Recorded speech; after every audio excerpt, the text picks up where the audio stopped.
కాకినాడ జిల్లా జగంపేట జనవరి 2 రెవెన్యూ పరంగా రైతాంగం ఎదుర్కొన్న సమస్యలను పరిష్కరించడానికి వైసీపీ పాలనలో జరిగిన అవకతవకలను సరిచేయడానికి కూటమి ప్రభుత్వం విశేషంగా కృషి చేస్తుందని కూటమి నాయకులు అన్నారు.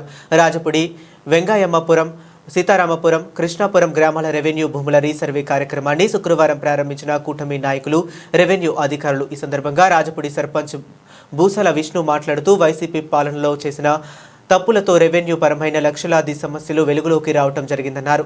ప్రధాని మోదీ, ముఖ్యమంత్రి చంద్రబాబు, ఉప ముఖ్యమంత్రి పవన్ కళ్యాణ్, ఎమ్మెల్యే జ్యోతుల నెహ్రూ, టీడీపీ జిల్లా అధ్యక్షులు జ్యోతుల నవీన్ నేతృత్వంలో కూటమి ప్రభుత్వం ప్రజల సమస్యల పరిష్కారమే ధ్యేయంగా పనిచేస్తుందన్నారు.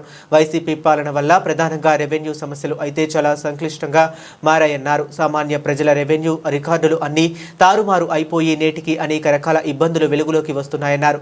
గత ప్రభుత్వం పాస్బుక్ల పంపిణీ పేరుతో, సర్వేల పేరుతో అనేక అవకతవకలు చేసిందన్నారు. ప్రజలకు తాత ముత్తాతల నుంచి వస్తున్న ఆస్తులపై హక్కును కాలదన్నేలా రాజముద్రతో ఇవ్వవలసిన పట్టాదారు పాస్ పుస్తకాలను, ప్రజల కష్టార్జితాన్ని తన సొంత ఫోటోలతో, తన పార్టీ రంగులద్ది తప్పుల పడకలతో జగన్ ఏదో తన సొంత ఆస్తులు ఇచ్చినట్లు ప్రజలకు ఇచ్చారని విమర్శించారు.